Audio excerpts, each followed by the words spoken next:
VAT বাড়ানোর 2 সপ্তাহের মধ্যে কিছু পণ্য সেবায় ভ্যাট ও সম্পূরক শুল্ক কমালো জাতীয় রাজস্ব বোর্ড এনবিআর। এই তালিকায় রয়েছে ফোন সেবা, রেস্তোরাঁ, নিজস্ব ব্র্যান্ডের পোশাক, মিষ্টি, নন এসি হোটেল, ওয়ার্কশপ সহ আরও বেশ কয়েকটি পণ্য। এই সংক্রান্ত 4টি প্রজ্ঞাপন জারি করেছে এনবিআর। এনবিআর-এর পাঠানো বিজ্ঞপ্তিতে বলা হয়, এতে এসব পণ্য ও সেবার দাম বাড়বে না। তরিক ইসলামের রিপোর্ট।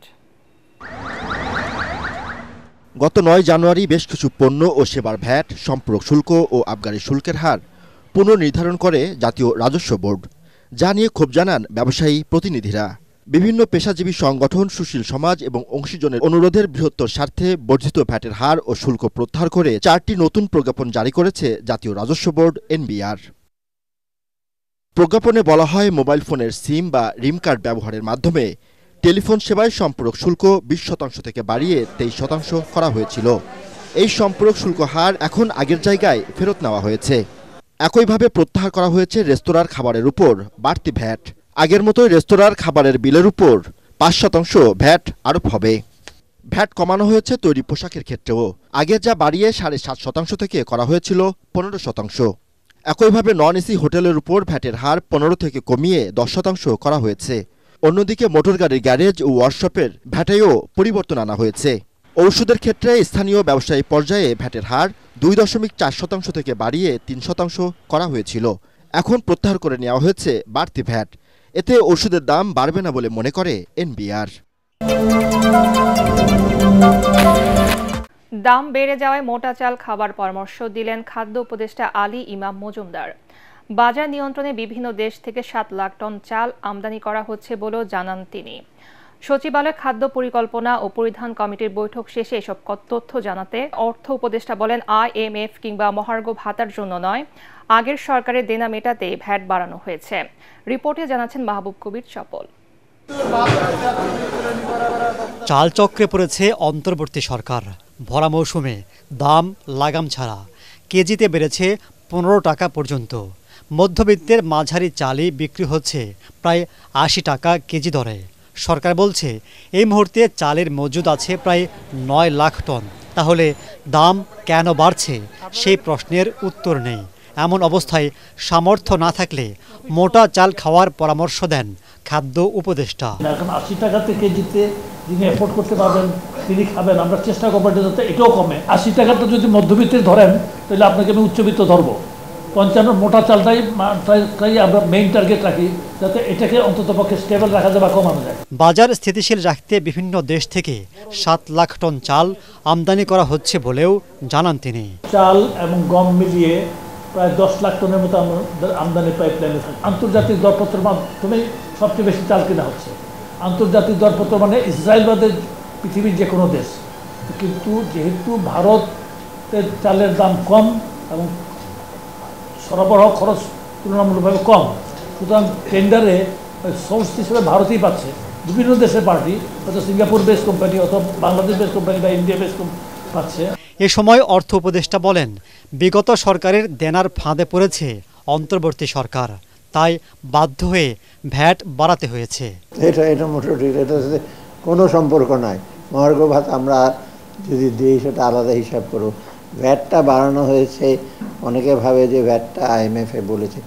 আপনি আমার কাছে তো ফিগার আছে প্রচুর, সেগুলো সব বাংলাদেশ হলো সবচেয়ে লোয়েস্ট ট্যাক্স পেইং দেশ।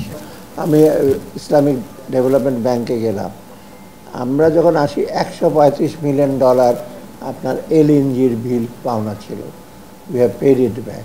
এখন ওরা বলছে আবার $1 মিলিয়ন দেবে। গমের রাশিয়ার অ্যাম্বাসাডার তুমি টাকা দিচ্ছ না। আপনারা যদি হিস্টোরিক্যাল দেখবেন ওই সময় এই ছিল, এখন খারাপ হচ্ছে। পাশাপাশি সরকারের ব্যয় কমানোর চেষ্টা চলছে বলেও জানান তিনি। ইতালির রোম থেকে আসা বিমান বাংলাদেশ এয়ারলাইন্সের ফ্লাইটে কোনো বোমা বা বিস্ফোরক দ্রব্য পাওয়া যায়নি। বেসামরিক বিমান চলাচল কর্তৃপক্ষের চেয়ারম্যান এয়ার ভাইস মার্শাল মঞ্জুর কবির ভুইয়া সংবাদ সম্মেলনে জানান, পাকিস্তানি হোয়াটসঅ্যাপ নাম্বার থেকে বোমার বিষয়ে মেসেজ পাওয়ার পর বিমানবন্দরে নিরাপত্তা জোরদার করা হয়। প্রাথমিক অবস্থায় বিজনেস ক্লাসের 2টি ব্যাগেজকে সন্দেহ করা হয়েছিল বলেও জানান তিনি। মনির হোসেন তুপুর রিপোর্ট। হযরত শাহজালাল আন্তর্জাতিক বিমানবন্দরের কন্ট্রোল রুমে বুধবার ভোর 4টার দিকে পাকিস্তানি একটি নাম্বার থেকে বোমার বিষয়ে তথ্য পাওয়া যায়। মেসেজে উল্লেখ করা হয়, বিমান বাংলাদেশ এয়ারলাইন্সের BG356 ফ্লাইটে 2 যাত্রীর ব্যাগে বোমা রয়েছে। ওই নাম্বারে একাধিকবার যোগাযোগ করেও আর কোনো তথ্য পাওয়া যায়নি। তাৎক্ষণিকভাবে বিমানবন্দরের ইমার্জেন্সি অপারেশন সেন্টার টিম যাত্রীদের নিরাপত্তায় কাজ শুরু করে। টার্মিনাল 2-এর সামনে বোমা আতঙ্কের খবরে যাত্রীদের স্বজনরা অপেক্ষা করছিলেন। কি যে একটা অবস্থায় আছি, অপেক্ষা করতেছি, এখন পর্যন্ত বের হয়নি। বললো যে ভাই কি জানি একটা সমস্যা হয়েছে, হয়তো দেরি হবে, আমরা নিরাপদ জায়গায় আছি, তো টেনশন করেন না। আকাশে কয়েকবার ঘুরে ফ্লাইটটি সকাল 9টা 20 অবতরণ করে। বিমানটিকে নিরাপত্তা বেষ্টনীতে ঘিরে ফেলে আইন শৃঙ্খলা রক্ষাকারী বাহিনী। হ্যান্ড লাগেজ রেখে দ্রুত 250 যাত্রী ও কেবিন ক্রুদের নামানো হয়। যাত্রীদের টার্মিনালে রেখে বিমানের ভেতরে তল্লাশি চালায় বোমা নিষ্ক্রিয় ইউনিট সহ যৌথ বাহিনী। প্রায় 4 ঘন্টা অপেক্ষার পর যাত্রীরা বিমানবন্দর থেকে লাগেজ নিয়ে বের হতে পারেন। বোম ছিল না, সাম ইলেকট্রনিক্স ডিভাইস ছিল যেটা সাসপেক্টেড। যে অবস্থায় ওই চেক ইন মানে অবস্থা আমরা অনেক অসুস্থ হয়ে গেছে। 250-টিরও বেশি ডিজাইন অপশন নিয়ে ওয়ালটন স্মার্ট ফ্রিজ, বোঝে আপনার প্রয়োজন। সংবাদ সম্মেলনে জানানো হয়, হুমকি পাওয়া ফ্লাইটে কিছুই পাওয়া যায়নি। উনি বলেছেন যে এই ধরনের টাইপের একটা ব্যাগ, তো আমরা এই ধরনের যত ব্যাগ আছে প্যালেটের ভিতরে যত আছে সব খুলে আমরা A to Z thoroughly check করে এক্সরে করে স্ক্যানিং করে দেখেছি। এর ভিতরে বললাম যে 2টাকে আমরা সন্দেহজনক পেয়েছিলাম, স্ক্যানিংয়ে ওটা আবার থরো চেক করে বের করে সবকিছু দেখা হয়েছে, ইট ইজ ওকে। এই বোমা হুমকির আড়ালে অন্য কোনো নাশকতার ফাঁদ পেতেছিল কিনা দুষ্কৃতিকারীরা, সেজন্য পুরো বিমানবন্দরে বাড়তি নিরাপত্তা ব্যবস্থা জোরদার করা হয় বলে জানান তিনি। যে আমাদের দৃষ্টি সরানোর জন্য একটা পদ্ধতিতে আমরা ব্যস্ত হয়ে গেলাম, সো এদিক দিয়ে অন্য কোনো ঝামেলা হচ্ছে। So we were even careful in the airport, alert জারি করেছিলাম যে প্রত্যেকটা লাগেজ প্রত্যেকটা জিনিস কিন্তু এয়ারপোর্টে থরলি চেক করা হবে। নামহীন এই অপারেশনে কোনো ছন্দপতন হয়নি বলেও দাবি করে বেসামরিক বিমান চলাচল কর্তৃপক্ষ। আমরা অপারেশনের নাম দেওয়ার সময় পাই নাই। যারা বোমাতঙ্ক ছড়িয়েছে তাদের শনাক্ত করে আইনের আওতায় আনা হবে বলে জানিয়েছেন স্বরাষ্ট্র উপদেষ্টা অবসরপ্রাপ্ত লেফটেন্যান্ট জেনারেল জাহাঙ্গীর আলম চৌধুরী। মিথ্যা সংবাদ ঠেকাতে গণমাধ্যমের দায়িত্বশীল ভূমিকা প্রত্যাশা করেন তিনি। বিকেলে রাজধানীর খোয়ামার বাড়িতে কৃষি তথ্য সার্ভিস কর্মকর্তাদের সাথে মতবিনিময় শেষে সাংবাদিকদের প্রশ্নের জবাবে এসব কথা বলেন কৃষি ও স্বরাষ্ট্র উপদেষ্টা। তিনি বলেন, দুর্নীতি প্রতিরোধে পুলিশের পোশাক পরিবর্তনের চেয়ে মানসিকতার পরিবর্তন জরুরি।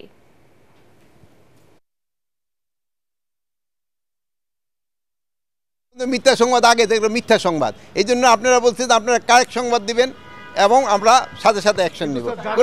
সংবাদটা দিয়েছে তাদেরকে শনাক্ত করার চেষ্টা করা হচ্ছে এবং শনাক্ত করলে তাদের আইনের আওতায় আনা হবে। জুলাই আগস্ট গণ অভ্যুত্থানে সংগঠিত মানবতা বিরোধী অপরাধের বিচার আন্তর্জাতিক অপরাধ ট্রাইব্যুনালেই হবে। এই আদালতের এখতিয়ার চ্যালেঞ্জ করে অবসরপ্রাপ্ত মেজর জেনারেল জিয়াউল আহসানের করা আবেদন খারিজ করে দিয়েছে বিচারপতি গোলাম মর্তুজা মজুমদারের নেতৃত্বাধীন 3 সদস্যের ট্রাইব্যুনাল। গুমের মামলাও এই ট্রাইব্যুনালে চলবে বলে আদেশে বলা হয়েছে। এ সময় বিদেশে বসে সাবেক প্রধানমন্ত্রী শেখ হাসিনার উস্কানিমূলক বক্তব্য প্রচার না করার আহ্বান জানান চিফ প্রসিকিউটর তাজুল ইসলাম। আরও জানাচ্ছেন হুমায়ুন চিশতি।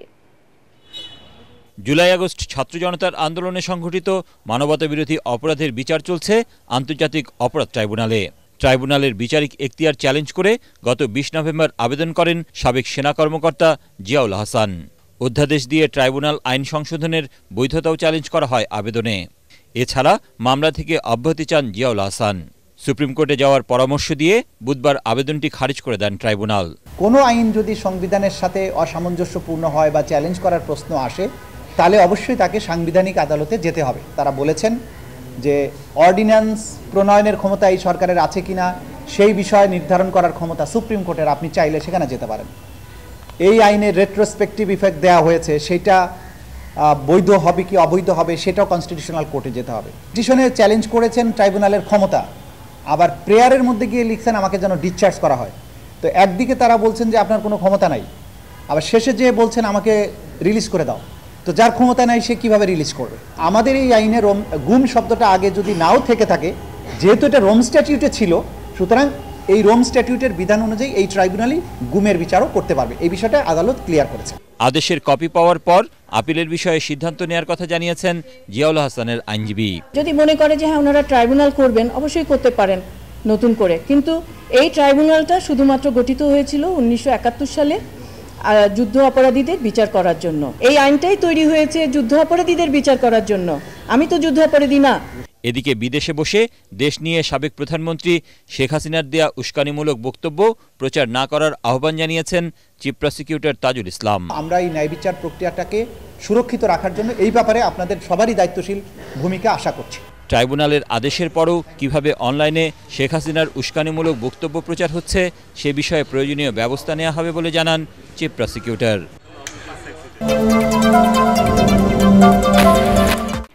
ডোনাল্ড ট্রাম্প দায়িত্ব নেয়ায় বাংলাদেশের সাথে যুক্তরাষ্ট্রের সম্পর্কের কোনো নেতিবাচক প্রভাব পড়বে না বলে মনে করে বিএনপি। রাজধানীতে আলাদা অনুষ্ঠানে দলের নীতি নির্ধারকরা জানান, অবাধ, সুষ্ঠু ও নিরপেক্ষ নির্বাচন নিশ্চিতে প্রয়োজনীয় সংস্কারের পক্ষে বিএনপি। তারা বলেন, সংস্কারের নামে কালক্ষেপণ ঠিক হবে না। আরও জানাচ্ছেন মইনুল আহসান। দেশের সবশেষ পরিস্থিতিতে করণীয় ঠিক করতে সমমনা দল ও জোটের সাথে ধারাবাহিক বৈঠকের অংশ হিসেবে খেলাফত মজলিসের শীর্ষ নেতাদের সাথে বৈঠক করেন বিএনপি মহাসচিব মির্জা ফখরুল ইসলাম আলমগীর। পরে বৈঠকের বিস্তারিত জানাতে গিয়ে দলের স্থায়ী কমিটির সদস্য নজরুল ইসলাম খান বলেন, দেশের জনগণ জাতীয় নির্বাচনের জন্য উন্মুখ হয়ে আছে। একটা অবাধ, সুষ্ঠু, নিরপেক্ষ নির্বাচনের মাধ্যমে জনগণের কাছে তার ক্ষমতা ফিরিয়ে দেওয়া হলো। আমাদের এই সারা সময়টা যে 16 বছর, বিশেষ করে জুলাই আগস্টের যে ছাত্র শ্রমিক গণঅভ্যুত্থান, তার আকাঙ্ক্ষা, সেই আকাঙ্ক্ষা পূরণের জন্য একটা জাতীয় নির্বাচন এবং জনগণের হাতে ক্ষমতা ফিরিয়ে দেওয়াটা জরুরি। এর জন্য যেসব সংস্কার প্রয়োজন, গুরুত্বপূর্ণ, এই সংস্কারগুলি তো আমরাও চাচ্ছি এবং সেটা যত দ্রুত সম্ভব। এটাকে ঝুলিয়ে রাখা ঠিক হবে না।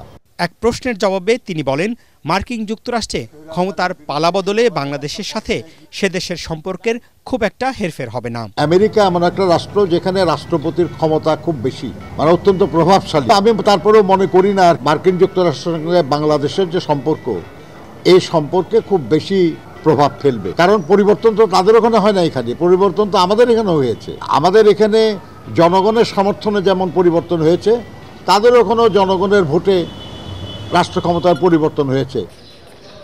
এদিকে দীর্ঘদিন পর দেশে ফেরা বিএনপি নেতা আবেদ রাজাকে নিয়ে দলের প্রতিষ্ঠাতা সাবেক রাষ্ট্রপতি জিয়াউর রহমানের সমাধিতে শ্রদ্ধা জানান বিএনপির স্থায়ী কমিটির সদস্য ডক্টর মঈন খান।